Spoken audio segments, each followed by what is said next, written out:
காவாய் கனகத்திரளே போற்றி, கைலை மலையானி போற்றி போற்றி. எல்லாம் வல்ல கைலை மலையானின் திருவருளால் அமைய பெற்று அவனே தலைவனாக இருந்து நடத்தி கொண்டிருக்கின்ற இந்த அறக்கட்டளையிலே பல்வேறு அறப்பணிகளை நாம் செய்து வருகின்றோம். அதில் ஒரு குறிப்பிடத்தக்க பணி என்பது இந்த பதி பசு பாச ஞானம் முக்திக்கு செல்வதற்கு முன்னால் இந்த வழியாகத்தான் போய் ஆக வேண்டும். வேறு மார்க்கங்களே கிடையாது. இந்த மார்க்கத்தை தாண்டாமல் எந்த மார்க்கமும் முக்தியை தராது. அப்படிப்பட்ட இந்த மார்க்கத்தை நாம் எல்லோருக்கும் இலவசமாக சொல்லிக் கொடுக்கின்றோம். ஞான நூல்தனை ஓதல், ஓதுவித்தல், நற்பொருளை கேட்பித்தல், இது மூணுமே நமக்கு தலைவன், நமக்கு ஒரு ஆசிரியர் இல்லாமலே இதை ஒவ்வொரு உயிர்களும் செய்யலாம். கைலை அறக்கட்டளையிலே பொறுப்பு ஆசிரியர்கள் அல்லது பொறுப்பாளர்கள் என்று ஒரு 20 மாணவருக்கும் ஒரு ஆசிரியர் இருக்கிறீங்க. நீங்கள் இதைத்தான் செய்கிறீர்கள்: ஓதல், ஓதுவித்தல், நற்பொருளை கேட்பித்தல். ஆக இது மூணுமே நிச்சயமாக சிவபெருமானுடைய திருவடியை நமக்கு கொடுக்கும் அப்படின்னு சொல்லி சிவஞான சித்தியாரில் இருக்கு. தான் கேட்டல், குருவிடமிருந்து, ஆசிரியரிடம், ஞானாசிரியரிடமிருந்து இந்த ஞான நூல்களை, பதி பசு பாச ஞானத்தை கேட்டல், நன்றா ஈனமிலா பொருள் அதனை சிந்தித்தல், அதனுடைய பொருளை சிந்தித்தல், சிந்தித்தலுக்கு முன்னால தெரிதல், சிந்தித்தல், தெளிதல், நிட்டை கூடுதல். அப்படி இதை ஓதல், ஓதுவித்தல், கேட்பித்தல், கேட்டல், சிந்தித்தல், இவை ஐந்தும் இறைவன் அடி அடைவிக்கும் எழில் ஞான பூசை. இப்போ நம்ம செய்து கொண்டிருக்கின்றது, நீங்கள் எல்லாம் அங்காங்கே செய்வது எழில் ஞான பூசை என்று பெயர். கன்னியாகுமரி மாவட்டத்திலே நாகர்கோவிலில் நம்முடைய அம்மையார், பொன்னம்மாள் அம்மையார் நேர்முக வகுப்பு நடத்துகிறார்கள். ஏனென்றால் அங்கே சிலர் வயது முதிர்ந்தவர்கள், அவர்கள்ட்ட ஆண்ட்ராய்டு ஃபோன் கூட இல்லை, பட்டன் ஃபோன் சொல்லுவாங்களே, சின்ன ஃபோன், அது வைத்திருக்கிறார்கள். ஆனால் இந்த இந்த பாடத்திட்டத்தின்பால் ஈர்க்கப்பட்டு இதை படிக்கணும்னு ஆசைப்படுறாங்க. தீராத ஒரு ஆசையும் தேவையும் அவர்களுக்கு. ஆனால் தேர்வு எழுதுவது, இந்த ஆன்லைனில் பண்ணுறது, அதெல்லாம் அவங்களுக்கு தெரியாது, யூடியூப் பார்க்குறதுல தெரியாது. ஆகையால் அம்மையார் தன்னுடைய சொந்த முயற்சியில் தன்னுடைய நேரத்தையும் பொருளையும் செலவு செய்து இந்த நேர்முக வகுப்பு நடத்துகின்றார்கள். கைலை அறக்கட்டளையின் சைவ சித்தாந்த சுடருக்கு முதல் முறையாக நேர்முக வகுப்பு நடப்பது நாகர்கோவில் தான். அடுத்ததாக திருச்சியிலே நடப்பதாக அறிந்தேன். ஐயா சோமசுந்தரம் அவர்கள், வேறு யாராவது அப்படி நடத்தி கொண்டிருந்தால் எங்களுக்கு தெரியப்படுத்தவும், மிக்க மகிழ்ச்சி. இப்போ இந்த சைவ சித்தாந்த சுடர் பாடத்திட்டம் 15 அலகுகள் கொண்டது. இந்த 15 அலகுகளிலே இதுவரை நாம் 8 அலகுகள் முடித்து விட்டோம். இந்த சிவஞானம், எழில் ஞானம் என்று சொல்லுகின்றோமே, இந்த ஞான நெறி, இதை பற்றிய ஒரு அறிமுகமும், முப்பொருள் என்றால் என்ன, அதை ஏன் உண்மை என்று சொல்லுகின்றோம், முப்பொருள் உண்மை என்பது எது, என்ன என்பதையும், முப்பொருளின் அறிவு நிலைகளிலே என்ன வேறுபாடு இருக்கிறது என்பதையும், அந்த முப்பொருளாகிய பதி பசு பாசத்தின் இயல்புகள் என்ன அப்படிங்கிறத தனித்தனியாகவும், இந்த பாசம் என்று சொல்லக்கூடிய மலம், அதிலே ஆணவம், கண்மம், மாயை இருக்கின்றது. அந்த ஆணவ மலத்தை சிந்தித்தோம். இப்பொழுது மாயா மலத்தை பற்றி சிந்தித்து கொண்டிருக்கின்றோம். மாயையின் இயல்புகளை 7வது அலகிலும், அந்த மாயையை இறைவன் நமக்காக கூட்டுவித்து இந்த உயிர்கள் பக்குவமடைய வேண்டும் என்பதற்காக 36 தத்துவங்களை நம்முடன் இணைக்கிறார். அதைத்தான் சென்ற வகுப்பிலே நாம் பார்த்தோம். இன்று நாம் சிந்திக்க இருக்கிறது அலகு 9, உடலின் 5 அடுக்குகள். நாம் உடல் உடல் உடல் என்று இப்படி சொல்லுகிறது. இதிலே 5 அடுக்குகள் உள்ளே இருக்கின்றது. இந்த 5 அடுக்குகள் என்ன என்ன, அதில் என்ன என்ன தத்துவங்கள் சேர்கிறது என்பதை நாம் தெரிந்து கொள்ள வேண்டும். இது பாடம் மிகவும் அவசியமான பாடம். நீங்கள் பட்டம் வாங்கினாலும் வாங்காவிட்டாலும் இது உங்களை பற்றி, உங்கள் உடலை பற்றி, மனித உடலை பற்றி, உங்கள் மனைவி உடலை பற்றி, உங்கள் கணவன் உடலை பற்றி, உங்கள் பிள்ளைகள் உடலை பற்றி, இந்த உடல் எப்படி அமைய பெற்றிருக்கிறது அப்படிங்கிறத ஒரு சிஸ்டமேட்டிக்காக, ஒரு முறைப்படி தெரிந்து கொள்ளுகின்ற அழகு இது. பல நூல்களிலே இதை பற்றி அதிகமாக சொல்வதில்லை. நாம் இதை பற்றி விரிவாக சொல்லியிருக்கின்றோம். இதற்காகவே ஒரு அழகை நாம் ஒதுக்கி இருக்கின்றோம். அலகு 9, உடலின் 5 அடுக்குகள். சைவ சித்தாந்த சுடர் பாட வரிசையில் 9வது அலகாக நமசிவாய என்ற மந்திர சொல்லில் உள்ள ம என்ற எழுத்தின் பொருளை பற்றி சிந்திக்கின்றோம். ம என்ற எழுத்தானது 3 மலங்களாகிய ஆணவம், கண்மம், மாயை ஆகியவற்றை குறிக்கின்றது. உயிருக்கு உடலானது 5 அடுக்குகளாக அமைக்கப்பட்டுள்ளது பற்றி சிந்திப்போம். இந்த அலகிலே என்னுடைய உடல் என்று நாம் சொல்லுவது, முதலிலே நான் நான் நான் என்று சொல்லிக் கொண்டிருந்தோம். அதற்கப்புறம் நம்ம இந்த 6வது அலகு 7வது அலகெல்லாம் படிக்கும் பொழுது இந்த நான் என்று சொல்லுவதிலே 2 பொருள்கள் இருக்கிறது. ஒன்று உயிர், அது அனாதி, அதை சிவபெருமான் கொடுக்கவில்லை, அது அனாதி. அதற்கு அடுத்தது அந்த உயிரின் மேல் கூட்டப்பட்ட உடல். இந்த உடல் உயிரற்ற பொருள், உடலுக்கு உயிர் கிடையாது. எப்படி சொல்கிறோம்? இறந்து போனவர்களை பார்க்கின்றோம். இறந்து போனவர்களுக்கு எல்லாம் கண்ணு, காது, மூக்கு, கால், கை எல்லாமே இருக்குது. ஆனால் ஐஸ் பெட்டியில் இருக்கிறாங்க, பேசுறது கேட்க மாட்டேங்குது அவங்களுக்கு. ஏன்? உள்ளே உயிர் இல்லை. ஆக உயிரும் உடலும் என்று 2ஆக பார்த்தோம். இப்போ அந்த உடலில் எப்படியெல்லாம் அந்த உடல் செய்யப்பட்டது அப்படிங்கிறத பார்க்க போகிறோம். இப்போ ஒரு ஒரு வாகனம் தயாரிக்கிறார்கள்னா, இப்போ நம்ம பார்க்கும்போது கார் அப்படின்னு பார்க்கும். இந்த கார் அப்படியே என்ன கோழி முட்டையிடுவது போல் அப்படியே மேலேருந்து கார் விழுகுதா கார் கம்பெனியில்? இல்லைல்ல. முதல்ல அதுக்குண்டான சேசிஸ் என்று சொல்லக்கூடிய ஃப்ரேமை வைப்பாங்க. அதுக்கு மேலே ஒன்று ஒன்றா இன்ஜினை ஃபிட் பண்ணுவாங்க, அப்புறமா சீட் ஃபிட் பண்ணுவாங்க, டயர் ஃபிட் பண்ணுவாங்க, பாடி ஃபிட் பண்ணுவாங்க. ஒரு அட்டாச்மெண்ட் எல்லாம் அதில் ஃபிட் பண்ணி தான் கடைசியாக அந்த கார் வருது. அதுபோல் இந்த உடம்பு அப்படிங்கிறது டக்குன்னு ஏதோ அப்படி சப்பாத்திக்கு மாவு மாதிரி பிசைஞ்சு ஒன்றா கொடுக்கவில்லை. இது உள்ளே 5 அடுக்குகளாக இது இருக்கிறது. ஒரு வீடு கட்டணும் அப்படின்னா நம்ம என்ன சொல்கிறோம்? முதல்ல ஃபவுண்டேஷன் போட்டாச்சா அப்படி சொல்கிறோம். அப்புறம் தலைக்கு மேலே சவர் வந்துருச்சா அப்படின்னு கேட்குறோம். லிண்டல் என்று சொல்லக்கூடிய ஜன்னல் அளவுக்கு வந்துருச்சான்னு கேட்போம். அதுக்கப்புறம் ரூஃபிங் எப்போ அப்படின்னு சொல்கிறோம். அப்புறமா ஃபினிஷிங் எப்போ அப்படின்னு கேட்போம். உள்ள எலக்ட்ரிக்கல், கார்பென்ட்ரி அதெல்லாம் முடிஞ்சு ஃபினிஷிங் எப்போ? அப்புறம் கிரகப்பிரவேசம். இந்த கிரகப்பிரவேசத்திற்கு முன்னால் அந்த வீடு கட்டப்பட்டதை ஒருவரும் ஒரு நிலையிலே குறிப்பார்கள். மெயினான நிலைகள் நாம் சொல்லுவது ஃபவுண்டேஷன், லிண்டல், ரூஃபிங், ஃபினிஷிங் என்று நாம் சொல்லுவோம். அதுபோல் இந்த உடலை இறைவன் நமக்கு அமைக்கும் பொழுது 5 அடுக்க, முதல்ல இதை பண்ணியிருக்காரு, அப்புறம் இதை பண்ணியிருக்காரு, அப்புறம் இதை பண்ணியிருக்காரு, அப்புறம் இதை பண்ணியிருக்காரு, அப்புறம் இதை பண்ணியிருக்காரு. அப்படி தான் அந்த உடல் நமக்கு ஃபங்க்ஷன் ஆகுது. அது வரைக்கும் அது ஃபங்க்ஷன் ஆகாது. அதை பற்றி நாம் இப்போது படிக்கப் போகின்றோம். ஆணவ மலத்தில் சிக்கிக்கொண்டு அறிவு மறைக்கப்பட்டு கிடந்த உயிர்களை, இந்த பேராகிராஃப் ஒரு அழகுலையும் ரிப்பீட் ஆகுது, திரும்ப திரும்ப சொல்லிக்கிட்டு வரோம். ஏன்னா இதுதான் மொத்த உலக இயக்கத்திற்கு காரணம். இந்த உலகம் பிறந்தது எதற்காக, உலகம் இயங்குவது எதற்காக, உலகம் அழிவது எதற்காக, உலகம் மீண்டும் தோன்றுவது எதற்காக, நாம் பிறந்தது எதற்காக, இந்த நாடு பிறந்தது எதற்காக, இந்த மாடு பிறந்தது எதற்காக, இது எல்லாமே இந்த பேராகிராஃப்காக தான். அதனால இந்த பேராகிராஃப் ஒரு அழகுலையும் நம்ம அதை கொடுத்துக்கிட்டே வர்றோம். இது கொஞ்சம் ரிப்பீட்டேஷன் என்று சொல்வார்கள். திரும்ப திரும்ப வந்தாலும் திரும்ப திரும்ப வரட்டும். வாழ்க்கையில் ஒரு 15 முறை படித்தாலாவது இந்த வாழ்க்கைன்னா என்னங்கிறது தெரிந்து கொள்ள வேண்டும் என்பதற்காக கொடுத்திருக்கின்றோம். ஆணவ மலத்தில் சிக்கிக்கொண்டு அறிவு மறைக்கப்பட்டு கிடந்த உயிர்களை பிறவிகளுக்கு கொண்டு வந்து, பிறவி என்கின்ற ஒரு நிலைக்கு இறைவன் நம்மை ப்ரமோட் பண்ணுறார். பிறவிங்கிறது இல்லாமல் தான் நம்ம இருந்தோம். முதல்ல நமக்கு பிறவியை கொடுத்தது நம்ம கும்பிடுற வேற கடவுள் கிடையாது. நம்ம சாமி ரூமில் 22 ஃபோட்டோ இருக்குது. சிவபெருமானுக்கு இடமே இல்லை அதில். அது ரொம்ப கீழே ஒரு இடத்துல வச்சுருக்குறோம். அப்படி கிடையாது.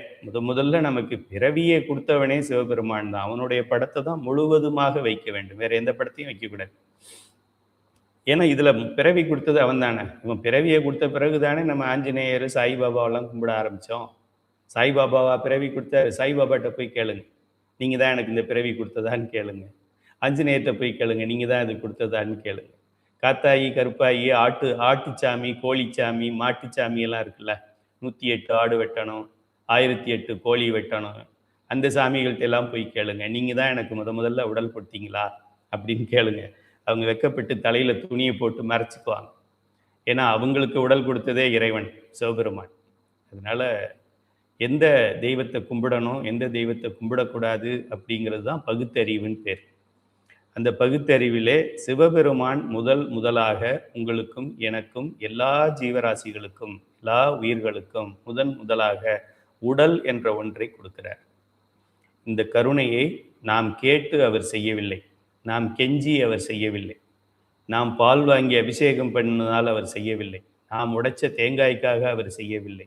எந்த ஒரு எதிர்பார்ப்பும் இன்றி அவர் செய்ய போறாருன்னு கூட நமக்கு தெரியாது. இப்பதான் நமக்கு தெரியுது நமக்கு இதெல்லாம் செய்திருக்கிறார் அப்படின்னு சொல்லி. அட்லீஸ்ட் இந்த வயதிலையாவது எனக்கு சிவபெருமான் எனக்கு செய்திருக்கிறாருன்னு தெரிஞ்சுக்கிட்டேன் பாருங்க. இது தெரியாம எத்தனையோ வருஷத்தை நான் வீணாக்கியிருக்கேன். யாரோ செஞ்சிருக்காங்க, எங்க அப்பா அம்மா செஞ்சாங்க. என்னை படைச்சது யாரு? எங்க அப்பா அம்மா படைச்சாங்கன்னு நினைச்சுக்கிட்டு இருந்தேன். என்னை வளர்க்கிறது யாரு? நான் தான் வளர்றேன் அப்படின்னு நினைச்சுக்கிட்டு. என்னுடைய அறிவு எப்படி செயல்படுது? நான் நல்லா படிச்சிருக்கிறேன், அதனால செயல்படுது. என்னுடைய சொத்துக்கள், செல்வங்கள் எல்லாம் எப்படி வந்தது? என்னுடைய உழைப்பால வந்தது அப்படின்னு நான் எல்லாமே நான் நினைச்சுக்கிட்டு இருக்கேன். உண்மையா இப்பதான் புரியுது, இந்த நான் என்பது இல்லை, சிவபெருமான் தான் அத்தனையும் செய்தது என்று. ஆக நான் எனக்காக இத்தனை ஆண்டுகளை செலவழித்து விட்டேன். நான் என் மனைவிக்காக செலவழித்து விட்டேன், என் குழந்தைகளுக்காக செலவழித்து விட்டேன், என் பெற்றோருக்காக செலவழித்து விட்டேன். இவர்கள் யாரும் எனக்கு உடல் கொடுக்கவில்லை, இவர்கள் யாரும் எனக்கு 36 தத்துவம் கொடுக்கவில்லை, இவர்கள் யாரும் 60 தத்வீகங்கள் எனக்கு கொடுக்கவில்லை, இவர்கள் யாரும் ஒன்றாயும் உடனாயும் வேறாயும் எனக்கு இல்லை, இவர்கள் யாரும் உருவமாயும் அருவுருவமாயும் அருவமாயும் இல்லை, இவர்கள் யாரும் எனக்காக படைத்தல், காத்தல், ஒடுக்குதல், மறைத்தல், அருளலை செய்வதில்லை, இவர்கள் யாரும் எனக்கு சத்தியமாகிய சத்திய சித்து ஆனந்தமாகிய இந்த அறிவையும் பேரானந்தத்தையும் இவர்களால் தலைகீழ நின்னாலும் கொடுக்க முடியாது. ஆக இவங்களை நம்பி இந்த வாழ்க்கையை வீணாக்கிறத விட இந்த எல்லாற்றுக்கும் தலைவனாக இருக்கின்ற சிவபெருமானை நம்பி சில சில நிமிடங்களையாவது ஒதுக்குவோம், சில மணித்துளிகளையாவது ஒதுக்குவோம், மணிகளையாவது ஒதுக்குவோம், நாட்களையாவது ஒதுக்குவோம் என்ற நல்ல எண்ணத்தின் மூலம்தான் நான் இந்த பயணத்திலே நாம் பயணிக்கின்றோம்.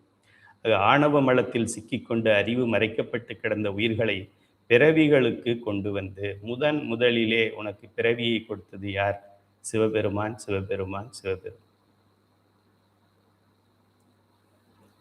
அவை அறிவு விளக்கம் பெற்று உயிர்கள் முக்தி நிலையை அடைய சிவபெருமான் உதவுவது அவரின் பெருங்கருணை. இந்த சைவ சித்தாந்தத்தில் ஒரு அழகுலையும் என்ன கொடுக்கப்பட்டிருக்குன்னா, ஆணவ மலம் கொடுக்கப்பட்டிருக்கு, மாயாமலம் கொடுக்கப்பட்டிருக்கு, அதெல்லாம் கொடுக்கப்படலை. சிவபெருமானுடைய கருணை கொடுக்கப்பட்டிருக்கு. சிவபெருமானுடைய கருணை எத்தகையது அப்படிங்கிறது தெரிவிக்கப்பட்டிருக்கு. சிவபெருமான் நமக்கு கருணை காட்டினார், காட்டுகிறார், காட்டுவார், காட்டிக்கொண்டே இருப்பார் அப்படிங்கிறத நம்ம தெரிஞ்சுக்கிட்டோம். வேற எந்த சூத்திரம் தெரிஞ்சுக்கிட்டோமா, சிவஞான போதம் தெரிஞ்சுக்கிட்டோமா, திருவருட்பயம், அதெல்லாம் சிவபெருமானுடைய கருணையை தெரிந்து கொண்டாயா? அதுதான் இந்த பாடத்துடைய முக்கிய சாராம்சம். சிவபெருமான் என் மீது கருணை கொண்டான், கொண்டிருக்கின்றான், கொண்டிருப்பான்கிறத நான் தெரிந்து கொண்டேன் என்றால் 14 சாத்திர நூல்களையும் கரைத்து குடித்து விட்டீர்கள் என்று அர்த்தம். வேற எந்த வகுப்புக்கு நீங்க போக வேண்டியதில்லை. இந்த வகுப்பு, இந்த பட்டம் கூட தேவை. பாடம் முடிஞ்சு போச்சு. சிவபெருமான் என் மீது முதலாக என் மீது கருணை கொண்டவன் என் கணவன் அல்ல, என் சிவபெருமான். ஆக எனக்கு கணவன் முக்கியமா, சிவபெருமான் முக்கியமா? கணவன் முந்தியவனா, சிவபெருமான் முந்தியவனா? கணவன் கடைசி வரை வருவானா, சிவபெருமான் கடைசி வரை வருவானா? கணவன் அடுத்த பிறவியில் வருவானா, சிவபெருமான் அடுத்த பிறவியில் வருவானா? அப்படி நீங்கள் கம்பேர் பண்ணி பார்த்தா நமக்கு தெரியும். நான் கணவன் என்று சொல்லுவது மனைவிக்கும் பொருந்தும். சுருக்கமாக ஒன்று மட்டும் நான் சொல்கிறேன். அது பெருமானுடைய கருணை எப்படிப்பட்டது என்று தெரிந்து கொண்டேன். சைவ சித்தாந்தத்தில் பட்டம் கொடுக்குறாங்க, கொடுக்கல, டாலர் போடுறாங்க, போடலை, தங்கப்பதக்கம் கொடுக்குறாங்க, கொடுக்கல, டோன்ட் கேர். சிவபெருமான் கருணையாளன், தானாகவே முன்வந்து எனக்கு கருணை செய்தான், செய்கிறான், செய்வான். அதையும் நம்ம தெரிந்து கொள்ள வேண்டும். இது அவனுடைய பெருங்கருணை என்று சொல்லுகின்றோம். உயிர்களுக்கு எப்படி உடலை சேர்த்து உயிர்களுக்கு உடலை சேர்க்கிறார். ரொம்ப கான்செப்ட் கரெக்டாக இருக்கணும். செவர் வச்சுட்டு பில்லர் போட மாட்டாங்க. பில்லர் போட்டு அதுக்கப்புறம் தான் பில்டிங் கட்டுவாங்க. பில்டிங் கட்டிட்டு 100 ஃப்ளோர் பில்டிங் கட்டிட்டு அதுக்கு கீழே தூணை கொண்டு போய் சொருகுவாங்க. அப்படி சொன்னால் சொருக முடியுமா? ஆக உடலிலே இறைவன் உயிரை சேர்க்கவில்லை, உயிரிலே உடலை சேர்க்கிறார். உடல் என்ற இந்த பொருள்களை சேர்க்கிறார். இந்த வீடு கட்டுறோம் அப்படின்னா என்ன பண்ணுறோம்? செங்கல், சிமெண்ட்டு, சுண்ணாம்பு அதெல்லாம் பண்ணுறோம்ல. அதுபோல் ஒன்றொன்னா எடுத்து அதில் சேர்க்கிறார் சிவபெருமான். இப்போது எதெல்லாம் நமக்கு தேவைப்படும் என்று முடிவு செய்தது யார்? சிவபெருமான். அதை எங்கே வைக்கணும் அப்படின்னு முடிவு செய்தது யார்? சிவபெருமான் இல்லையா? இந்த கண் ரெண்டு இங்கே வச்சிருக்காருல முன்பக்கத்தில், அந்த அப்படியே கண்ணு மட்டும் 2 கண்ணை மட்டும் பின்னாடி வச்சிருந்தாருன்னா எப்படி இருந்திருக்கும்? எல்லாம் இப்படியே இருக்கு, கண்ணு மட்டும் எல்லாருக்கும் பின்னாடி இருக்கும் அப்படின்னா என்ன ஆகும்? சாதத்தை எடுத்து சாப்பிடக்கூட முடியாது நம்மளால். இலையில இருக்கின்ற சாதத்தை எடுத்து வாயில தான் வைக்கிறோமா, எங்கே வைக்கிறோன்னு தெரியாது. இப்படி வைக்கணும், எங்கே எடுக்க முடியாது. ஆக எதை எங்கே வைக்க வேண்டும், எதுக்கு எந்த அளவுக்கு பார்வையை கொடுக்க வேண்டும், இருட்டிலையும் பார்க்கறதுக்கு சில மிருகங்களுக்கு கொடுத்துருக்கிறார். இருட்டில் பார்க்க முடியாமல் சிலருக்கு கொடுத்துருக்கிறார். எந்த வெளிச்சத்தை வேணாலும் அப்படியே பார்க்குற மாதிரி கொடுத்துருக்கிறார் சில மிருகங்களுக்கு. சில மிருகங்களுக்கு சின்ன ஒரு 100 வாட்ஸ் பல்பை பார்த்தாலே கண்ணு கூசுற மாதிரி கொடுத்துருக்கிறார். இந்த கண் இந்த வாழ்க்கைக்கு எவ்வளவு பவர் இருந்தால் போதும் என்று ஃபர்ஸ்ட் சயின்டிஸ்ட் சிவபெருமான் அவர் நிர்ணயித்து, ஃபர்ஸ்ட் ஆப்தல்மாலஜிஸ்ட் என்று சொல்லக்கூடிய கண்ணு டாக்டர் சிவபெருமான் அவர் அதை வச்சிருக்கிறார். கண்ணை எங்கே வைக்கணும், கண்ணை மூக்கு மாதிரி அதே ஒரே இடத்துல வச்சிருந்தாருன்னா எப்படி இப்படி இப்படி நம்ம பார்க்குறது. அதனால அதை சுத்துற மாதிரி வச்சிருக்கிறார். மூக்கையும் சுத்துற மாதிரி வச்சிருந்தாருன்னா என்ன ஆயிருந்திருக்கும், வாய் சுத்துற மாதிரி இருந்தால் என்ன ஆயிருந்திருக்கும், ஐயோ பேச முடியாது, ஃபேஸ் அழகாக இருக்காது. அதனால அதை ஆடாமல் வச்சிருக்காரு. சிலதை ஆடாமல் வச்சிருக்காரு, சிலதை ஆடுற மாதிரி வச்சிருக்காரு. என்ன ஒரு பெரிய படைப்பு பாருங்க. இந்த பாடத்தை படிக்காம நான் ஃபிசிக்ஸு, அதில் ஆஸ்ட்ரோ ஃபிசிக்ஸு, அப்புறம் பயோ ஃபிசிக்ஸு ஏதோ படிச்சுக்கிட்டு இருக்கோம். நம்ம மங்கையர் மலர், சினிமா, ஸ்போர்ட்ஸு, வேறு கதைகள், அப்புறம் த்ரில்லிங்கான கதைகள், வரலாற்று கதைகள், ஏதோ படிச்சிருக்கிறோம், படிக்கிறோம், படிக்க போகிறோம். நான் இந்த பாடத்தை இத்தனை வயசில் நம்ம படிக்காமல் விட்டுருந்துருக்குறோம். இன்றைக்காவது இதை நம்ம ஒழுங்காக படிப்போம். உயிர்களுக்கு எப்படி உடலை சேர்த்து நம்மை உருவாக்கினார் என்பதை ஒரு சிறிய உதாரணம் மூலம் தெரிந்து கொள்வோம். சிறிய கை குழந்தையை குளிர் பிரதேசங்களுக்கு தூக்கி செல்லும் போது நாம் குழந்தைக்கு பாதுகாப்பான உடைகளை அணிவித்து தூக்கி செல்கின்றோம்.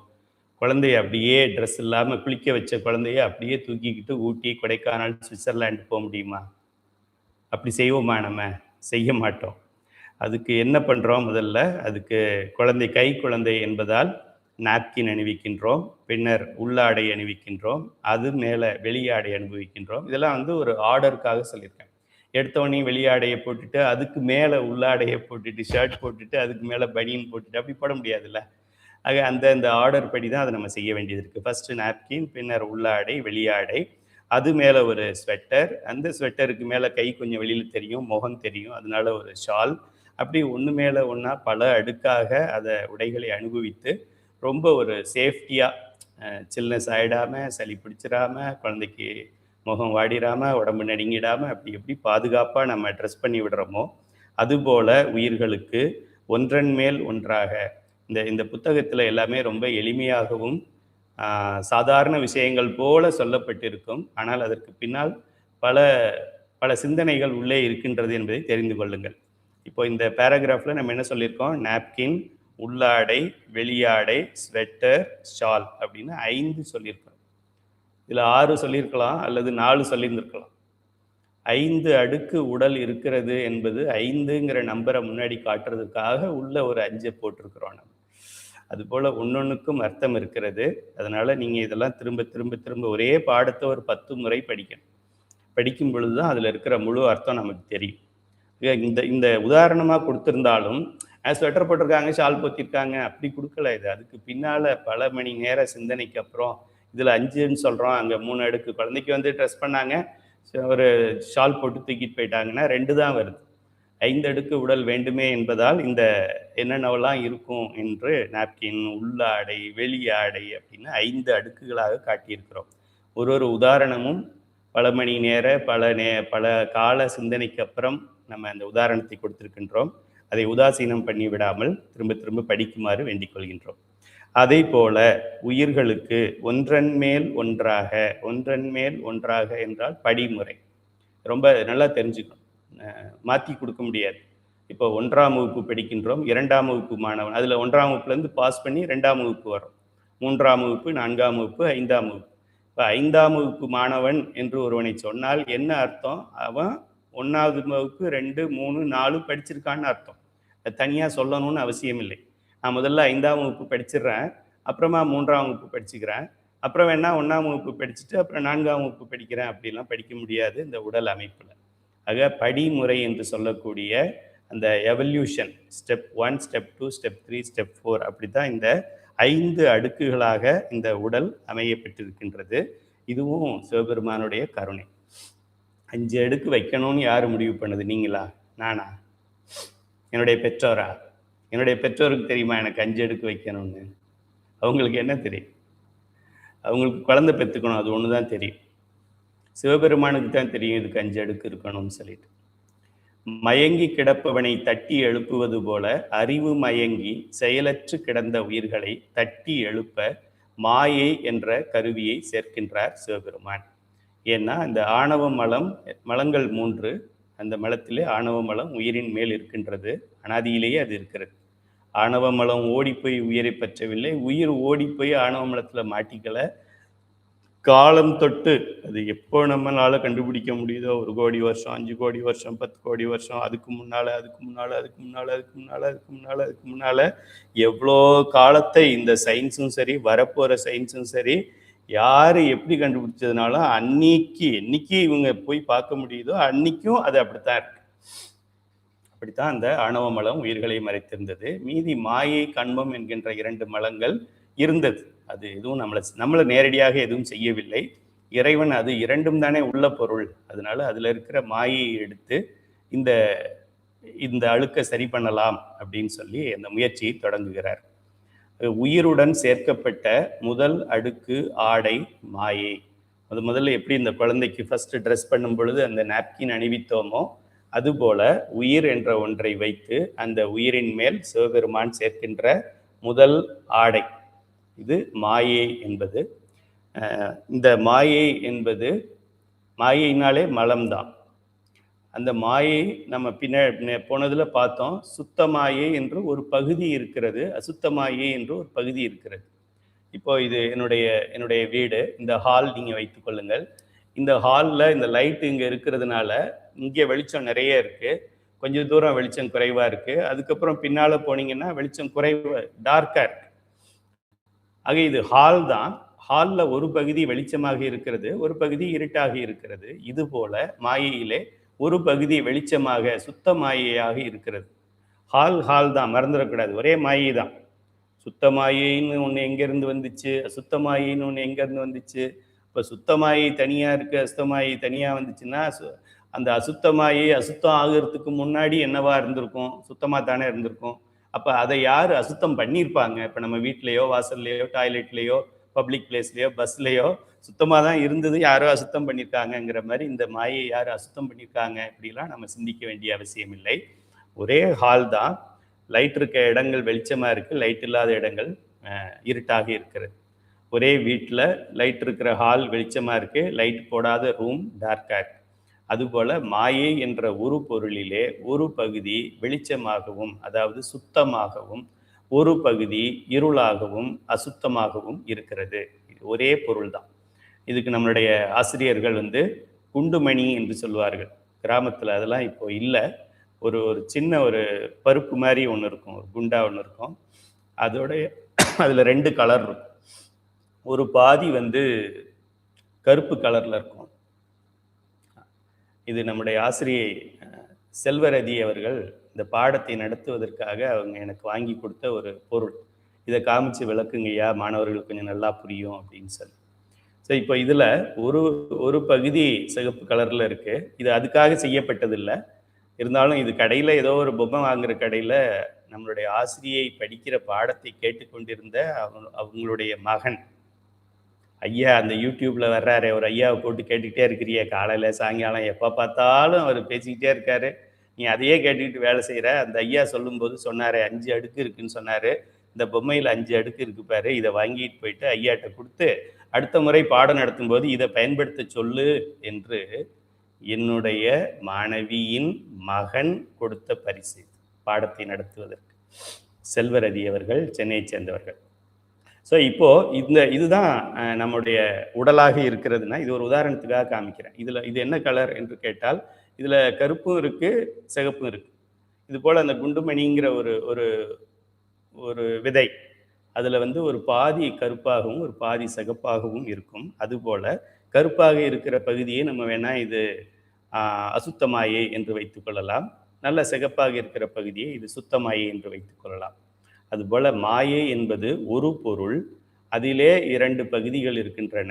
ஒரு பகுதிக்கு சுத்தமாயை என்று பெயர், இன்னும் ஒரு பகுதிக்கு அசுத்தமாயை என்று பெயர். இப்போ இந்த அசுத்தமாயையில் இருக்கிற மாயை வேற, சுத்தமாயைங்கிறது வேற, ரெண்டும் குணத்தில் வேறுபட்டது. இப்போ முதல்ல இறைவன் வந்து என்ன பண்றாரு, சுத்த மாயையில 5 தத்துவங்களை படைக்கிறாருன்னு நம்ம பார்த்தோம். இந்த பள்ளிக்கூட உதாரணத்துல அந்த நல்லவர், அவருடைய மனைவி, அப்புறம் தாளாளர், செயலாளர், பள்ளி முதல்வர்னு ஒரு 5 பேர் இருக்காங்கன்னு சொன்னோம். இது யாரு? நாதம், விந்து, சதாசிவம், மகேஸ்வரம், சுத்த வித்தைங்கிற ஒரு 5 பேர். அவங்க சுத்த மாயையில இருக்காங்க. இவங்களுக்கு யார் இன்ஸ்ட்ரக்ஷன் கொடுக்கறது, இவங்கள்ட்ட யார் வேலை வாங்குறது, இவங்க வேலை செய்கிறாங்களான்னு யார் பார்க்குறத நேரடியாக சிவபெருமானே பார்த்துக்கிறார். வேற யாரையும் அவர் நியமிக்கலை, டைரெக்டாக அவரே பார்த்துக்கிறார். அதனால அதுக்கு வந்து சிவ தத்துவங்கள் என்று பெயர். சுத்த வித்தை தத்துவங்கள்னு சொன்னாலும் சரி, முதல் 5 தத்துவங்கள்னு சொன்னாலும் சரி, அல்லது சிவ தத்துவம், சிவனே டைரெக்டாக மெயின்டைன் பண்ணுறதுனால சிவ தத்துவம். இந்த கைலை அறக்கட்டளை யார் நிறுவனர்? கைலை துரைசாமி ஐயா. இது கைலை துரைசாமி ஐயாவுடைய அறக்கட்டளை அப்படின்னு சொன்னாலும் சொல்லலாம். அது போலதான் இந்த சிவ தத்துவங்கள் அப்படின்னு ஏன் அதுக்கு பேர் சொல்றோம்? சிவபெருமானே நேரடியாக அதை கண்காணிப்பதால் சிவ தத்துவங்கள் என்று நாம் சொல்லுகின்றோம். அது தவிர இந்த அசுத்த மாயை பகுதியிலிருந்து நமக்கு வித்யா தத்துவங்கள் 7 இருக்குன்னு படித்தோம். இல்லை காலம், நியதி, கலை, வித்தை, அராகம், புருடன், மாயை. நம்ம படிக்கும் பொழுது மாயையை கடைசியாக படிக்கிறோம். இந்த உடல் சேர்க்கையில் வந்து அந்த மாயை தான் முதல்ல சேர்க்கப்படுகிறது என்பதை தெரிந்து கொள்ளுங்கள். இப்போ உயிருடன் சேர்க்கப்பட்ட முதல் அடுக்கு ஆடை மாயை. உயிருக்கு மாயை சேர்க்கப்பட்ட இந்த நிலைக்கு காரண உடல் அல்லது ஆனந்தமய கோஷம் அல்லது காசல் பாடி என்று பெயர். இது மூன்றும் ஒரே பொருள் தான். ஒரு இதுக்கு தான் லாங்குவேஜ் தான் வேற. தமிழ்ல ஆனந்தமய கோசாரி, தமிழ்ல வந்து காரண உடல்னு பேரு, வடமொழியிலே இது ஆனந்தமய கோஷம் என்று பெயர், ஆங்கிலத்திலே காசல் பாடி என்று பெயர். டிரான்ஸ்லேஷன் தானே தவிர நிலை ஒன்று தான். சில மாணவர்கள் 5 அடுக்கு உடல்கள் சொல்லுங்க அப்படின்னு சொல்லும் பொழுது காரண உடல், ஆனந்தமய கோஷம் அப்படி சொல்லக்கூடாது. இது வேற அது வேற கிடையாது, ரெண்டும் ஒன்று தான். ஒன்று தமிழில் சொல்லி பழகிடுங்க. காரண உடல், கஞ்சிக உடல், குண உடல், சூக்ம உடல், தூள உடல் அப்படி சொல்ல தெரிஞ்சுன்னா அதே பழகிக்கலாம். அதை மட்டும்தான் கொடுக்கலாம் என்று நான் நினைத்தேன். இருந்தாலும் வேற ஒரு நூல்லையோ வேற ஒரு வகுப்புலையோ வேற ஒரு ஆசிரியரோ இது ஆனந்தமய கோஷம், இது அன்னமய கோஷம், இது மனோமய கோஷம், இது பிராணமய கோஷம் அப்படின்னாங்கன்னா அடடா இந்த கோஷம் நம்ம போட்டதே இல்லையே, கோஷம் போட்டு பழக்கம் இல்லையேன்னு நீங்கள் நினைத்து பயந்து விடக்கூடாது. ஐயோ நம்ம இந்த பாடத்தை படிக்கலையோ, கைலை துரைசாமியா சொல்லித்தரலையோ அப்படின்னு நினைத்து விடக்கூடாதுங்கிறதுனால அந்த டிரான்ஸ்லேஷனை கொடுத்துருக்கேன். இப்போ உயிர் இருக்கிறது, உயிரோட ஒரு மாயைங்கிற ஒரு தத்துவத்தை இறைவன் சேர்க்கிறார். அந்த தத்துவம் சேர்ந்த அந்த நிலைக்கு முதல்ல என்ன பண்றோம், நம்ம வீடு கட்டும் பொழுது கீழே பூமியை விட்டு மேலேயே வரல, அங்கதான் கீழே கல்லெல்லாம் வச்சு இது பண்றோம், சிமெண்ட் போட்டு அது தயார் பண்றோம். அதுக்கு அஸ்திவாரம்னு சொல்றோம். அந்த அஸ்திவாரமாக இருக்கின்ற அந்த நிலைக்கு இப்போ வீடு எந்த அளவுக்கு வந்திருக்கு அப்படின்னா, வீடு இப்போதான் அஸ்திவாரம் போட்டிருக்கு. வீடா வரல, இன்னும் வீடு பூமிக்குள்ளதான் இருக்கு. அதுபோல இந்த மாயை அப்படிங்கிறத ஒரு தத்துவம் 36 தத்துவங்களிலே இருக்கின்ற 5 தத்துவங்களை விட்டுருங்க, அந்த 5ஐயும் நேரடியாக உடல்ல சேர்க்கல, அது தனியா இருந்து இந்த 31 தத்துவங்களையும் அது இயக்கிக்கிட்டு இருக்கு. அந்த 5 இல்லைன்னா இந்த 31 இயங்காது. அங்கிருந்து இது இயங்கி கொண்டிருக்கிறது, இந்த 31ஐயும் இயக்குகிறது. பிசிக்கலா நம்ம உடம்புல சேர்க்கப்பட்டிருக்கிறது 31 தான். நம்ம போகும்போது 31 தத்துவங்களோட போறோம், வர்றோம், படுக்கிறோம், நடக்கிறோம். ஆனா இந்த 31 தத்துவங்களையும் வேலை செய்ய வைக்கிறது அங்க இருக்கிற 5 தத்துவங்கள். அதுபோல் இந்த முதல் நிலைக்கு காரண உடல் என்று பெயர். ஸோ இதுதான் ஃபர்ஸ்ட் ஸ்டெப். இப்போ நீங்கள் என்ன பண்ணலாம், ஒரு அடுத்த பதிப்பில் நம்ம அது மாதிரிலாம் டேபிள்ஸ் கொடுக்கலாம். இப்போ வந்து நீங்கள் என்ன பண்ணலாம், முதல்ல உயிர் இருக்கிறது அது தெரியும். உயிரோட ஒரு தத்துவம் சேர்ந்திருக்கிறது. 31 தத்துவங்களை நம்ம இப்போ டேலி பண்ண போகிறோம். இதுதான் இந்த பாடம், இந்த அழகு மட்டும் மற்ற இடங்களிலே படிக்கின்றவர்கள், சைவ சித்தாந்த தங்கம், சைவ சித்தாந்த வெள்ளி அப்படிலாம் படிக்கிறவங்களுக்கு கூட இதை சொல்ல தெரியாது, தெளிவாக சொல்ல தெரியாது. ஆனால் இங்கே சைவ சித்தாந்த சுடர் படிக்கிற பள்ளிக்கூடத்து குழந்தைகள் கூட இதை தெளிவாக சொல்லிடுது. ஏன்னா அந்த மாதிரி கொடுத்துருக்குறோம். அடுத்த பதிப்பில் இதை இன்னும் ஈஸியாக கொடுக்க போகிறோம், பார்த்த உடனே சொல்லிடுற மாதிரி. ஆக இப்போ உயிர் இருக்கின்றது, உயிருடன் இறைவன் மாயையை முதல்ல சேர்க்கிறாரு. இந்த மாயையில தான் இன்னும் எல்லாமே விரிய போகுது. மாயையை கொண்டு போய் வச்சு அதை ஊத போறார். அந்த மாயை ஊத ஊத ஊத ஊத ஊத அந்த மாயை பெருசாகிட்டே போகுது. உயிரை ஊத முடியாது, உயிர் அப்படியே தான் இருக்கு, மாயை மட்டும் இப்போ பெருசாக போகுது. இது இப்போ தத்துவ அளவில் 31 தத்துவங்களிலே ஒரு தத்துவம் சேர்ந்திருக்கிறது. இதற்கு பெயர் காரண உடல். அப்படி டேலி பண்ணிக்கிட்டே வரலாம் நீங்கள். இதுக்கு அடுத்ததாக இது முதல் உடல், இதுக்கு பெயர் காரண உடல். இது நம்மளுடைய ஆசிரியை செல்வரதி அவர்களுக்கு நன்றி சொல்ல வேண்டும். இப்போ சிவபெருமான் என்ன பண்றாரு, இது மேல அடுத்த உடலை சேர்க்கிறார். என்ன உடலை சேர்க்கிறாரு? கோசம், அதாவது ஆனந்தமய கோசம்னு சொல்றோம்ல, அதை சொல்லியிருக்கிறோம். கோசம்னா உரை என்று பெயர், கவர் போட்டிருக்கிறோன்னு பெயர். மாயை சேர்ந்ததும் உயிருக்கு ஒரு இனம் புரியாத சிலிர்ப்பு உண்டாகிறது. ஒரு ஒரு த்ரில் வருது. உயிர் அது பாட்டுக்கு ஏதோ செத்த பணம் மாதிரி கிடந்தது. இப்போ யாரோ ஒருத்தர் மயக்கத்தில் இருக்கிறாங்க, மயக்கமா இருக்குன்னு கீழே விழுகிறாங்க அப்படின்னா, அவங்க முகத்துல தண்ணியை தெளிச்சிங்க அப்படின்னா என்ன பண்றாங்க? உடனே அப்படியே முழிக்கிறாங்க. மயக்கமாக தான் இருக்காங்க, பேச்சு மூச்சு இல்லாத மாதிரி கிடக்குறாங்க. தண்ணி தெளித்த உடனே கொஞ்சம் அவங்களுக்கு ஒரு ஒரு உணர்ச்சி வருது. அதுபோல் இது மயக்கத்தில் கிடந்த இந்த உயிருக்கு இந்த மாயையை சேர்த்த உடனே தண்ணி தெளித்த மாதிரி ஆயிடுச்சு. தண்ணி தெளித்த உடனே என்னது, யார் நீங்களா, என்னாச்சு, எனக்கு என்ன இங்கே நிற்கிறீங்க அப்படின்னு சொல்லி எப்படி அந்த மயக்கம் தீர்ந்தவர் பேசுகிறாரோ அதுபோல் அந்த மயக்கத்திலிருந்து தட்டி எழுப்புகின்ற ஒரு முறை. தூங்கிக்கிட்டு இருக்கிறோம், தட்டி எழுப்பி என்ன டைம் ஆயிடுச்சு எழுதுறீங்க அப்படின்னா 5 மணி ஆச்சா அப்படின்னு நம்ம எழுந்திருக்கிறோம். ஆனால் இந்த மாயையை சேர்த்த உடனே உயிர் இப்படி எழுந்திருக்கும் பொழுது அந்த உயிருக்கு ரொம்ப சந்தோஷமாயிடுது. சந்தோஷ உணர்ச்சி வருகிறது, ஆனந்தம் அடையுது. இதுதான் இது தவறான வழி, இது நமக்கு தேவையில்லாததுங்கிறத பின்னாடி உணர்ந்து உதறப்போகிறது. முதல்ல இது உள்ள அழுந்தட்டும், சும்மாவே கிடக்குது, எதையாவது ஒன்றை கற்றுக்கட்டும். பள்ளிக்கூடத்தில் நம்ம வீட்டில் குழந்தைகளை வளர்க்கும் பொழுது என்ன எல்லா பிள்ளைங்களும் டியூஷனுக்கு போகுது, உங்கள் பையன் வயலின் வாசிக்கிறேன்னு போகிறானே அப்படின்னா, ஏதாவது ஒன்றை கற்றுக்கட்டும். அது வயலினாக இருந்தா என்ன, கித்தாராக இருந்தா என்ன, கீபோர்டாக இருந்தா என்ன, ஏதோ ஒன்றை கற்றுக்கிட்டு சும்மா வீட்டுக்குள்ளேயே படுத்துக்கிட்டு இருக்காம, வீட்டுக்குள்ளேயே டிவியே பார்த்துக்கிட்டு இருக்காம, ஏதாவது ஒரு கிளாஸுக்கு போகிறான், 4 பேர்கிட்ட பேசுகிறான், ஏதாவது ஒன்றை பண்ணால் சரி அப்படிங்கிறது போல் இங்கே இறைவன் இந்த மாயை நமக்கு சேர்த்த உடனே இதுக்கு ஒரு இனம் புரியாத ஒரு சிலிர்ப்பு வருகிறது. இந்த இந்த நிலைக்கு பெயர் தான் நம்ம ஆனந்தமய கோஷம் என்று சொல்லுகின்றோம். இந்த பின்னால் 4 அடுக்கு உடல்கள் நம்ம கூட்ட போகிறோம். இது மேலே எல்லாம் இப்போ நான் வச்சு காமிக்க போகிறேன் உங்களுக்கு. அதுக்கெல்லாம் இதுதான் காரணமாக இருக்குது. இதை அடிப்படையாக வைத்து தான் மற்றதை பண்ண போகிறோம். இப்போ நம்ம வீடு கட்டும் பொழுது கிரவுண்ட் ஃப்ளோர் மட்டும் கட்டினாலும், ஃபஸ்ட்டு, செகண்டு, தேர்டு, ஃபோர்னு எத்தனை ஃப்ளோர் கட்டினாலும் கீழே போட்டமே ஒரு ஃபவுண்டேஷன், அதுதான் காரணம். நான் போட்ட ஃபவுண்டேஷன் ஃபஸ்ட் ஃப்ளோருக்கு தான் போட்டேன், செகண்ட் ஃப்ளோருக்கு என் ஃபவுண்டேஷனை எடுத்துடுறேன், அது தேவையில்லை, அது ஃபஸ்ட் ஃப்ளோர் மேலே தானே நிற்கிது செகண்ட் ஃப்ளோரு, அதுக்கு எதுக்கு ஃபவுண்டேஷன் அப்படின்னு சொல்லி ஃபவுண்டேஷனை உருவிட முடியுமா நம்ம? அப்படி உருவணும்னா கிரவுண்ட் ஃப்ளோரும் டெமாலிஷ் ஆகிடும். அதுபோல் இது எல்லாவற்றிற்கும் பின்னாடி வர்ற உடல்களுக்கெல்லாம் இது ஒரு மூல உடலாக இருப்பதால் இதற்கு காரண உடல் என்று பெயர். 2வது அடுக்காக காரண உடலின் மேல் காலம், நியதி, கலை, வித்தை, அராகம் ஆகிய 5 தத்துவங்கள் சேர்ந்த சட்டை நான் சொன்னேன்ல, உள்ள என்ன உள்ளாடை வெளியாடை அப்படின்னு பண்ற மாதிரி இந்த 5 தத்துவங்கள், வித்யா தத்துவங்கள் மொத்தம் 7. அதுதான் நம்ம முதல்ல நம்ம உடம்புல சேர்க்கிறது வித்யா தத்துவங்கள். அதுல காலம், நியதி, கலை, வித்தை, அராகம் என்கின்ற 5 தத்துவங்களும் இப்போ இது மேல சேர்க்க போறாரு இறைவன். நம்முடைய ஆசிரியர் நமக்கு அதுக்கு வேற ஒன்று வாங்கி கொடுத்துருக்காங்க. 2வது உடலை என்ன பண்ணணும், உடலை வச்சு அந்த உடல் மேல 2வது உடலாக ஒன்றை சேர்க்கிறாராம் சிவபெருமான். உடல் பெருசாயிடுச்சு, 2 ஸ்டேஜ் ஆயிடுச்சு. 2வது அடுக்காக காரண உடலின் மேல் காலம், நியதி, கலை, வித்தை, அராகம் ஆகிய 5ம் சேர்ந்த சட்டை, அதை கஞ்சுகம்னு சொல்லுவோம். கஞ்சுகம்னா ஷர்ட், வடமொழியில கஞ்சுகம் என்று சொன்னால் தமிழ்ல சட்டை என்று பெயர். அந்த பஞ்ச கஞ்சுகம் 5 தத்துவங்கள் அல்லது 5 ஆடைகள் சேர்க்கப்படுகிறது. இந்த நிலைக்கு கஞ்சுக உடல் என்று பெயர். கஞ்சுகம் என்று சொல்லக்கூடிய இந்த சட்டை சேர்க்கப்பட்டிருப்பதால் இதற்கு கஞ்சுக உடல் என்று பெயர். அதைத்தான் வடமொழியில சொல்றோம், விஞ்ஞானமய கோஷம் என்று சொல்லுகின்றோம்.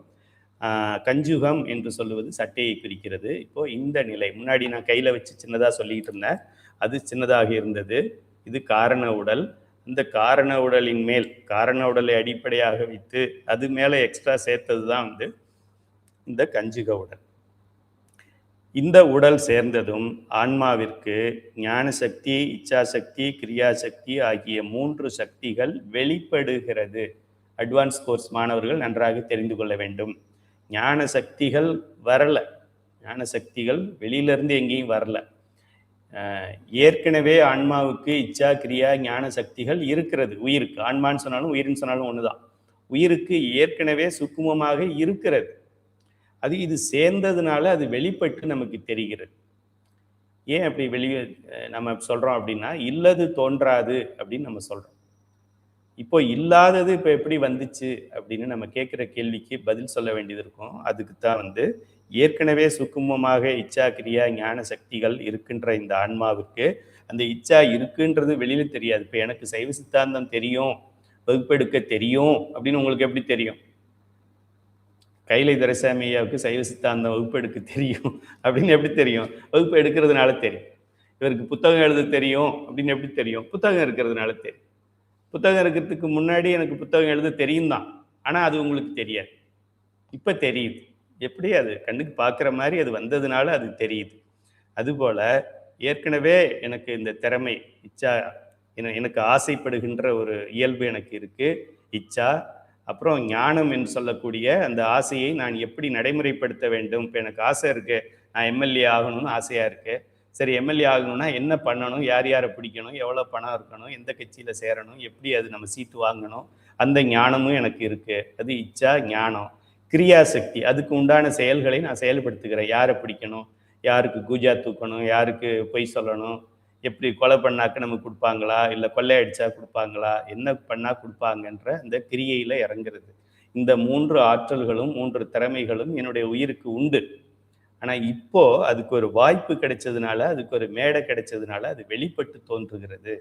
இப்போ தான் தெரியுது, ஓ ஐயாவுக்கு சித்தாந்தம் தெரியும் போல் இருக்கு, ஐயாவுக்கு பஞ்சபுராணம் மட்டும்தான் தெரியும்னு நினச்சோம், இவருக்கு சைவ சித்தாந்தமும் தெரியும்னு இப்போ தான்.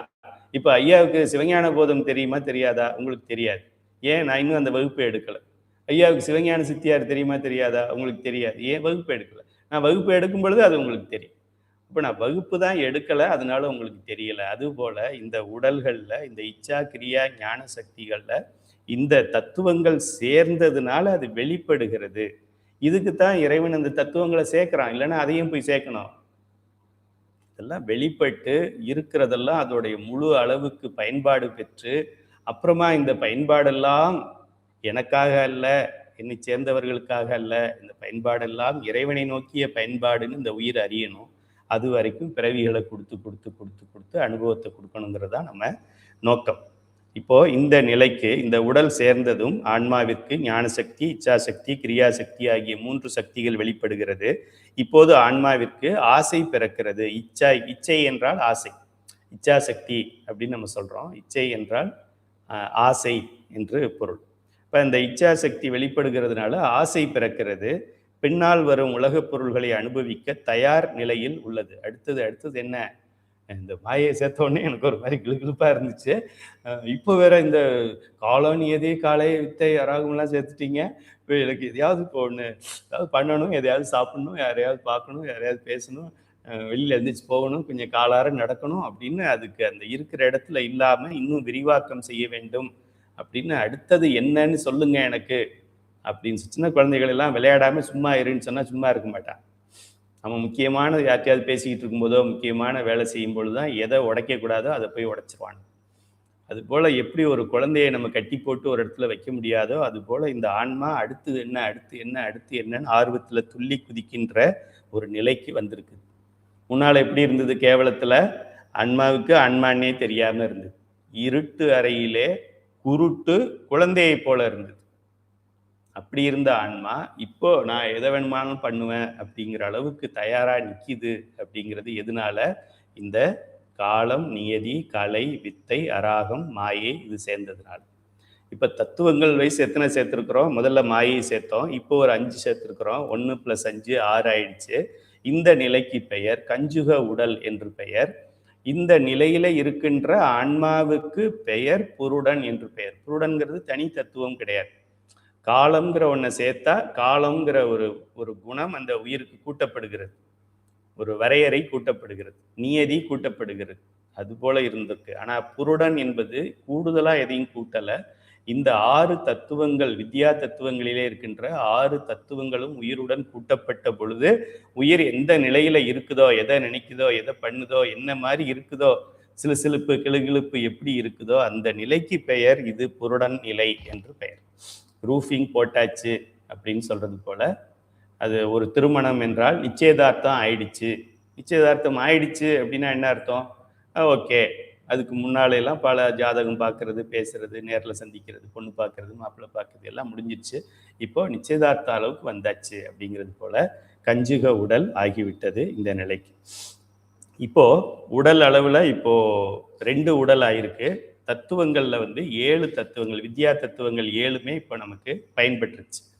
3வது அடுக்காக கஞ்சுக உடலின் மேல் ராஜசம், தாமசம், சாத்வீகம் என்ற 3 குணங்களை உடைய மூல பிரகிருதி சேர்க்கப்படுகிறது.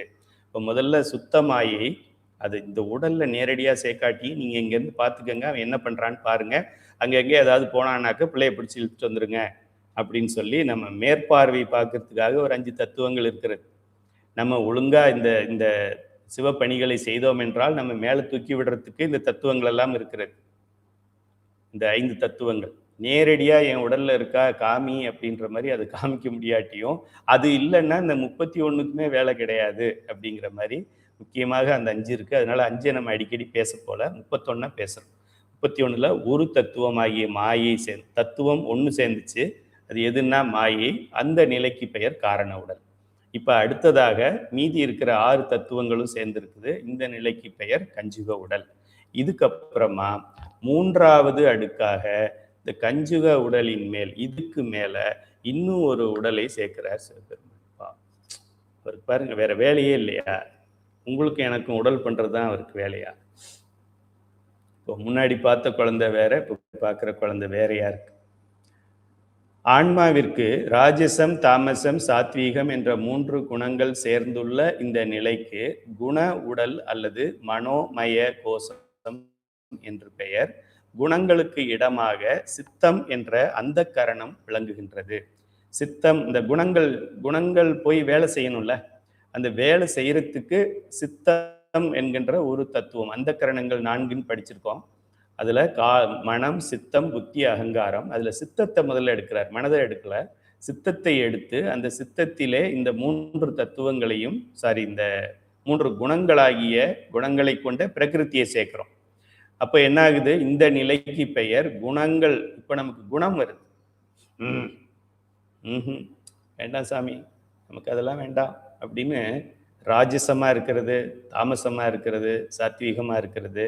இந்த உயிர் இப்போ ராஜசமாகவும் பிஹேவ் பண்ணும், சாத்வீகமாகவும் பிஹேவ் பண்ணும், அல்லது தாமசமாகவும் பிஹேவ் பண்ணும். ஏன்னா இந்த மூல பிரகிருதி இதுல சேர்ந்திருக்கிறதுனால இந்த நிலைக்கு 3rd ஸ்டேஜுக்கு குண உடல் என்று தமிழ்ல பெயர். மனோமய கோஷம், இது சிந்திக்க ஆரம்பிக்கிறதுனால மனோமய கோஷம் என்று வடமொழியிலே பெயர். 3 அடுக்கு முடிந்து விட்டது. 4வது அடுக்காக ஏற்கனவே உள்ள குண உடலின் மேல் புரியட்ட காயம் சேர்க்கப்படுகின்றது. இது ஏற்கனவே குண உடல் 3 உடல் ஆயிடுச்சு. இப்ப 4வது உடல் சேர்க்கிறோம். 4வது உடல்ல புரியட்ட காயம் அப்படின்னு சொல்லி இன்னும் சில தத்துவங்களை சிவபெருமான் இதில் சேர்க்கிறார். என்னென்ன தத்துவங்களை சேர்க்கிறாரு? புரியட்ட காயம்னு வடமொழியில நம்ம சொல்றோம். புரி என்றால் முறுக்கிய நிலை, அப்படியே ட்விஸ்ட் ஆகி இருக்கிறது. பெரிய கயிறு, தேங்காய் நார் கயிறு பெருசு பார்த்தீங்கன்னா சின்ன சின்ன கயிறுகள் நிறைய சேர்த்து அதில் இது பண்ணியிருப்பாங்க. தேங்காய் நார் கயிறுலேருந்து ஒரு தேங்காய் நாரை நம்ம எடுக்க முடியாது, ஒன்று எடுத்தால் எல்லாம் வரும். அதுபோல் முறுக்குன நிலைகள், முறுக்கு சொல்கிறேன், முறுக்கு. அதுபோல் முறுக்கி இருக்கின்ற நிலை என்றால் புரி என்று பெயர். அட்ட என்றால் 8, அட்டமா சித்திகள் சொல்கிறோம், அட்டலட்சுமி சொல்கிறோம், அட்டாங்க யோகம்னு சொல்கிறோம். அட்ட என்றால் ஆட், வடமொழி இந்தியில் ஆட்னு சொல்லுவோம். ஆட், நவ், தஸ். ஆட் என்பது 8, அட்ட என்றால் 8, காயம் என்றால் உடல், கருவிகள். இப்போ புரி, அட்ட, காயம் முறுக்கிய நிலையில ஒன்னோட ஒன்னா பிணைஞ்சு இருக்கிற 8 தத்துவங்களை சிவபெருமான் இப்போ இந்த உயிருக்கு சேர்த்திருக்கிறார். அது என்ன? அது புரியட்டனா 8 தத்துவங்கள் என்ன அப்படிங்கிறத தெரிஞ்சுக்க போறோம். இந்த உலகம் பஞ்சபூதங்களால் ஆனது. அதே பஞ்சபூதங்களால் ஆனதுதான் நம் உடலும். ரொம்ப முக்கியமாக தெரிந்து கொள்ள வேண்டும். அட்வான்ஸ் கிளாஸ் மாணவர்கள் தெரிந்து கொள்ளுங்கள். தன்மாத்திரைகள் என்பது பஞ்சபூதங்களுக்கு மட்டும் மூலப்பொருள்கள் அல்ல, ஞானேந்திரியங்களுக்கும் அது மூலப்பொருள் தான். அந்த தன்மாத்திரைகள் ஓசை, ஊறு, ஒளி, சுவை, நாற்றம் இல்லை என்றால் ஞானேந்திரியங்கள் அதை செயல்பட முடியாது. ஓசை இல்லை என்றால் காதுன்னா காது இது சும்மா இது கட் பண்ணா கூட தான் எனக்கு காது கேட்கும். இது சும்மா இது உள்ள கருவி இருக்கு. அந்த கருவி எதை கேட்குது? இந்த காதுக்குள்ள திருநெல்வேலி அல்வாவை விட்டோம் அப்படின்னா, ரொம்ப இனிப்பா இருக்கு அப்படின்னு சொல்லுமா? நாக்குல ஒரு மல்லிகைப்பூவை வச்சா ஆஹா மணக்குது அப்படி சொல்லுமா நாக்கு? இதெல்லாம் ஏகதேச அறிவு பெற்றது. அதை மட்டும் ஒரு நேரத்துல அது அறியக்கூடிய இந்த கருவிகள். இதுக்கு பெயர் ஞான இந்திரியங்கள்னு சொன்னாலும் அதுக்கு ஞானமில்லாத இந்திரியங்கள்னு தான் பேர். உயிரோட இருந்தாதான் ஞானேந்திரியம். செத்து போன ஒருத்தருக்கு வாயில அல்வாவை வச்சு இது என்ன அல்வாவா ஜாங்கிரியான்னு சொல்லுங்கன்னா அவர் என்ன சொல்லுவார்? ஒன்றும் சொல்ல மாட்டார். ஏன்? உயிர் இல்லை, அதனால சொல்ல மாட்டார். ஆக இது ஓசை, ஊறு, ஒளி, சுவை, நாற்றம், இந்த ஐந்தும் நம்ம இங்க கண்ணு பார்க்குது, காது கேட்குது, வாய் நாக்கு சுவைக்குது அப்படின்னு நம்ம சொல்றோம். அந்த சுவைக்குது அப்படிங்கிற அந்த பணி, பொறி, புலன்கள் என்று சொல்லுவோம். முதல்ல இருக்கிறது பொறி, அது செய்யற வேலை புலன். அதை அந்த கரணங்கள்ல இருக்கிற தன்மாத்திரைகள் பஞ்சபூதங்களுக்கு பயன்படுத்துறதும் அதுதான், இந்த ஞானேந்திரியங்களுக்கு பயன்படுத்துறதும் அதுதான்.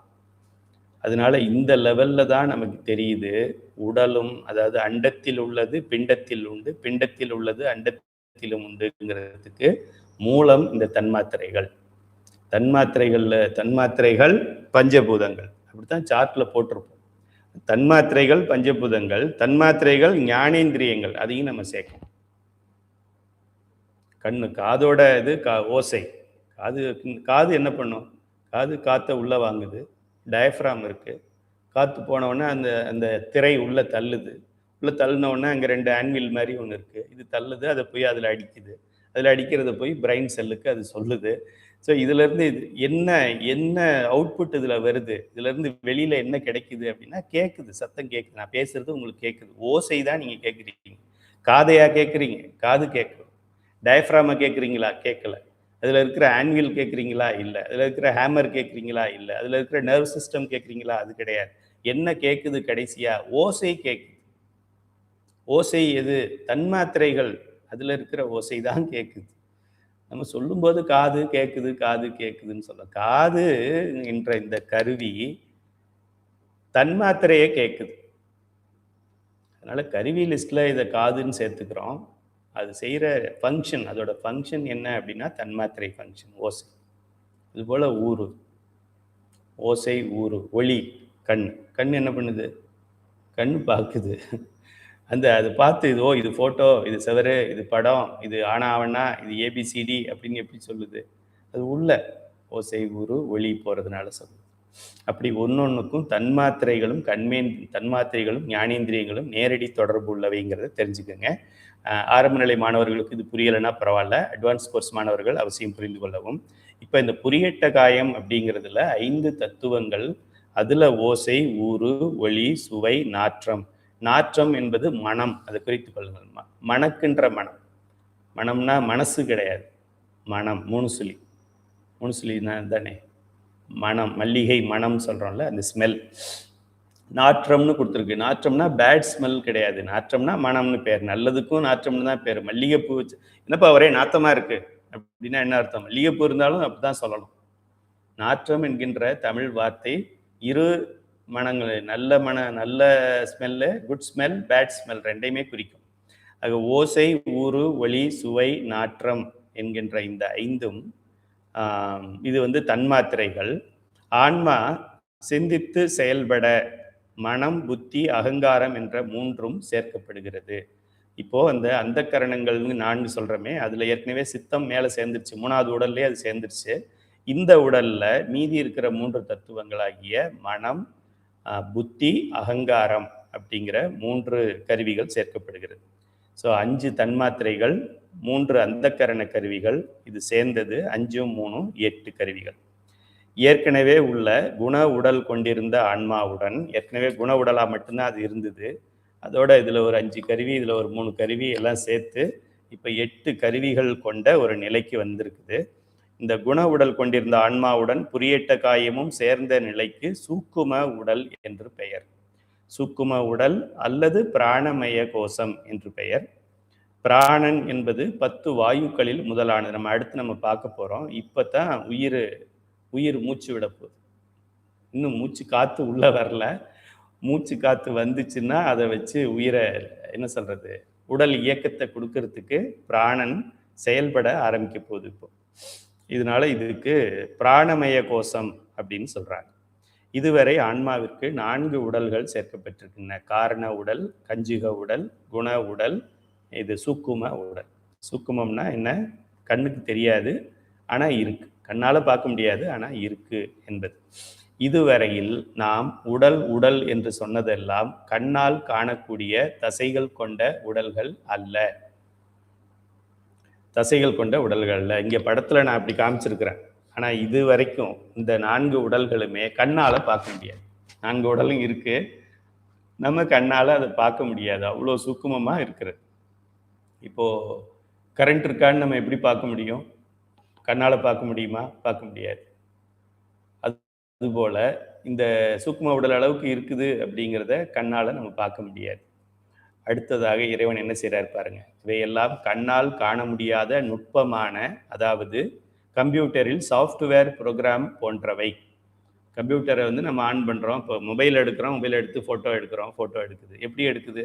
அது உள்ள ப்ரோக்ராம் இருக்குது. இந்த இடத்துல டச் பண்ணாக்க கேமராவை ஆன் பண்ணணும், அங்கே அது லென்ஸ் ஓப்பன் ஆகணும். அப்போ ப்ரெஸ் பண்ணும் பொழுது என்ன தெரியுதோ அதை அப்படியே உள்வாங்கணும். அதை எடுத்துகிட்டு போயிட்டு இந்த கேலரிங்கிற ஒரு இடத்துல சேவ் பண்ணணும்.